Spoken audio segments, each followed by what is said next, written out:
Hi friends, welcome to my channel. ಇವತ್ತು ನಾನು ತೋರಿಸ್ತಿರೋ recipe ಬಂದು ಹಾಗಲಕಾಯಿ ಪಲ್ಯ. ಅದಕ್ಕೆ ಏನೇನು ಬೇಕು ನೋಡ್ಕೊಂಬರೋಣ ಬನ್ನಿ. ನಾನಿಲ್ಲಿ 2 ಹಾಗಲಕಾಯಿ ತಗೊಂಡಿದ್ದೀನಿ. ಹಾಗಲಕಾಯಿನ ಈ ಥರ ಈ ಸೈಜ್ಗೆ ಕಟ್ ಮಾಡಿ ಇಟ್ಕೊಳ್ಳಿ.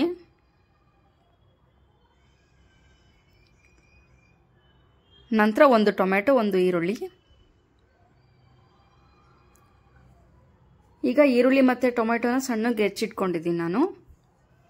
ಈರುಳ್ಳಿ, ಟೊಮೆಟೊ, ಹಸಿಮೆಣಸಿನ್ಕಾಯಿ, ಕರಿಬೇವು. ಹಸಿಮೆಣಸಿಗೆ 1-2 ಹಾಕಿ ಟೇಸ್ಟಿಗಷ್ಟು, ಯಾಕೆಂದರೆ ನಾವು ಆಮೇಲೆ ಖಾರದ ಪುಡಿ ಹಾಕ್ತಾ ಇದ್ದೀವಿ ಅದಕ್ಕೆ. ಆಮೇಲೆ ಸ್ವಲ್ಪ ಹಸಿ ತೆಂಗಿನಕಾಯಿ, ಆಮೇಲೆ 4 ಸ್ಪೂನಷ್ಟು ಕಡಲೆ, ಪುಡಿ ಮಾಡಿರೋ ಬೆಲ್ಲ, ಮತ್ತು 2 ಸ್ಪೂನಷ್ಟು ಕುರುಶಣಿ ಪುಡಿ, ಗುರೆಳ್ ಪುಡಿ ಅಂತಲೂ ಹೇಳ್ತಾರೆ ಇದನ್ನು. ಆಮೇಲೆ 1 ಸ್ಪೂನಷ್ಟು ಖಾರದ ಪುಡಿ. ಇದು ಖಾರದ ಪುಡಿ ನಿಮ್ಮ ಖಾರಕ್ಕೆ ತಕ್ಕಂತೆ ಹಾಕ್ಕೊಳ್ಳಿ. ಆಮೇಲೆ ರುಚಿಗೆ ತಕ್ಕಷ್ಟು ಉಪ್ಪು. ನೆಕ್ಸ್ಟ್ ಏನು ಮಾಡೋಣ ಅಂದರೆ, ನಾವು ಹಸಿ ತೆಂಗಿನಕಾಯಿ ತಗೊಂಡಿದ್ವಲ್ಲ, ತೆಂಗಿನಕಾಯಿ ಮತ್ತು ಕಡಲೆ ಎರಡನ್ನೂ ಹಾಕಿ ನುಣ್ಣಗೆ ಪೌಡರ್ ಮಾಡಿ ಇಟ್ಕೊಳ್ಳೋಣ.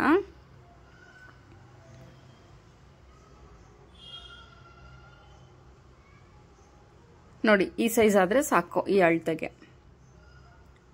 ಮತ್ತು 1 ಸ್ಪೂನ್ ಸಾಂಬಾರ್ ಪುಡಿ. ನೆಕ್ಸ್ಟ್ ಏನು ಮಾಡಬೇಕಂದ್ರೆ, ನಾವೇನು ಹೆಚ್ಚಿಟ್ಕೊಂಡಿರ್ತೀವಲ್ಲ ಹಾಗಲಕಾಯಿನ, ಅದನ್ನು ಸ್ವಲ್ಪ ಫ್ರೈ ಮಾಡ್ಕೊಳ್ಳೋಣ. ಹಸಿದ್ರಲ್ಲೇ ಪಲ್ಯ ಮಾಡಿದ್ರೆ ಚೆನ್ನಾಗಿರಲ್ಲ, ಸೊ ಸ್ವಲ್ಪ ಫ್ರೈ ಮಾಡ್ಕೊಳ್ಳೋಣ.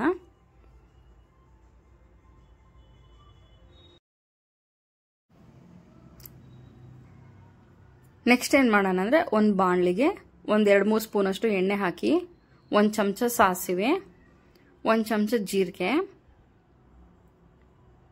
ನಂತರ ಈರುಳ್ಳಿ, ಟೊಮೆಟೊ, ಹಸಿಮೆಣಸಿನ್ಕಾಯಿ, ಕರಿಬೇವು ಏನೇನು ಹೆಚ್ಚಿಟ್ಕೊಂಡಿರ್ತೀವಲ್ಲ ಅದನ್ನೆಲ್ಲ ಹಾಕಿ ಫ್ರೈ ಮಾಡ್ಕೊಳ್ಳಿ.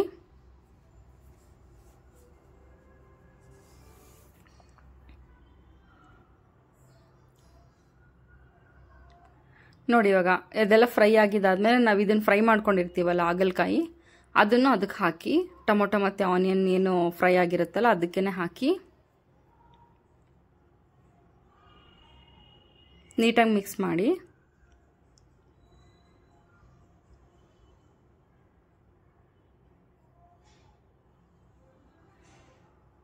ಇದಾಗಿದ ನಂತರ ಒಂದು ಸಣ್ಣ ಲೋಟದಷ್ಟು ನೀರು ಹಾಕಿ, ಅದು ಸ್ವಲ್ಪ ಬೇಯ್ಕೋಬೇಕು ಅದಕ್ಕೆ ಹಾಗಲಕಾಯಿ. ಒಂದು 10 ನಿಮಿಷ ಅದನ್ನು ಮುಚ್ಚಿಟ್ಬಿಡೋಣ ಮೀಡಿಯಂ ಫ್ಲೇಮಲ್ಲಿ. ಆದಮೇಲೆ ಈ ಥರ ಆಗುತ್ತೆ.